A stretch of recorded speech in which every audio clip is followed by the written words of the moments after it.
4 روزے منع ہیں عید الاضحیٰ میں اور 1 روزہ منع ہے عید الفطر میں۔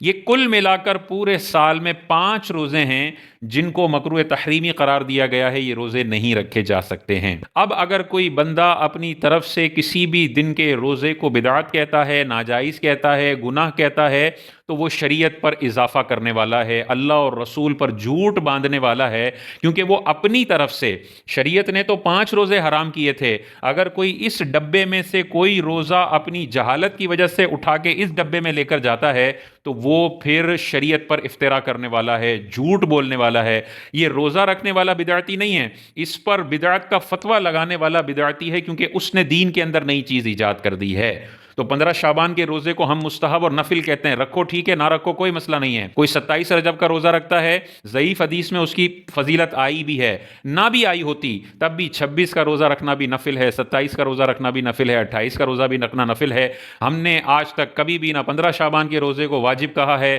نہ 27 کے روزے کو واجب کہا ہے۔ کوئی نہیں رکھتا تو نہ ہم اس پر کوئی الزام ڈالتے ہیں، اور جو رکھتا ہے نہ ہم اس کو بدعتی اور جہنمی کہتے ہیں۔ تو اعتدال والا یہی موقف ہے کہ جو روزے فرض ہیں اور جو روزے مکروہ تحریمی ہیں ان کو ہٹا دو، باقی سارے دنوں کا روزہ نفل میں آتا ہے، ان کو اپنی نفسانی خواہشات اور اپنے فرقے کو سپورٹ کرنے کے چکر میں بدعت اور حرام کہنا یہ انتہائی زیادتی والی بات ہے۔ ہاں، اگر کوئی بندہ کہتا ہے 15 شعبان کو روزہ رکھنا ضروری ہے، جو نہیں رکھتا ہے ان کو وہ لعنت ملامت کرتا ہے، تو یہ بھی شریعت میں افترا کرنے والا ہے، کیونکہ ہے نفل روزہ، آپ اس کو واجب کا درجہ دے رہے ہیں تو یہ بھی زیادتی، اور ہے نفل روزہ آپ اس کو حرام کی طرف لے کر جا رہے ہیں تو یہ بھی زیادتی ہے۔ جو شریعت نے جس روزے کو اسٹیٹس دیا ہے وہی اسٹیٹس دینا پڑے گا۔ ہاں، 30 شعبان کے دنوں میں سے 15 والا اس لیے تھوڑا زیادہ اہمیت رکھتا ہے کہ 15 شعبان کے حوالے سے باقاعدہ احادیث موجود ہیں کہ یہ رات بڑی برکت والی ہے، یہ دن بڑا برکت والا ہے۔ ان میں سے بہت ساری حدیثیں ضعیف بھی ہیں، لیکن ضعیف حدیثیں ریجیکٹ کرنے کے لیے نہیں ہوتی۔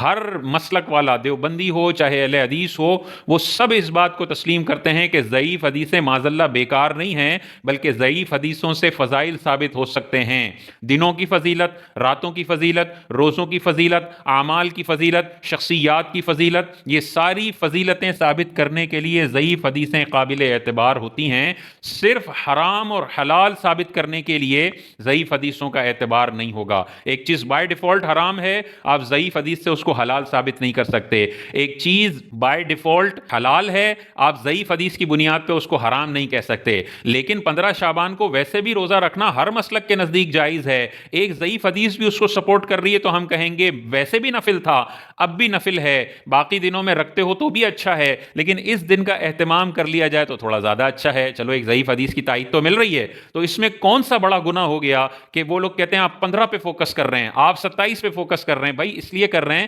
کہ محدثین نے 15 شعبان کے حوالے سے باقاعدہ باب باندھے ہیں اپنی کتب کے اندر اور اس کے فضائل ذکر کیے ہیں، تو عام 30 شعبان کے اندر عام راتوں کے مقابلے میں اس کو کچھ نہ کچھ اہمیت تو حاصل ہے نا، تو اسی اہمیت کی بنیاد پر ہم کہتے ہیں باقی دنوں کا رکھو تب بھی نفل، اور 15 کا رکھو تب بھی نفل، 15 کا نہ چھوڑو، بہتر ہے رکھ لو، ثواب آپ کو ملے گا۔ اس حوالے سے ضعیف حدیثیں بھی ہمیں موجود مل جاتی ہیں۔ تو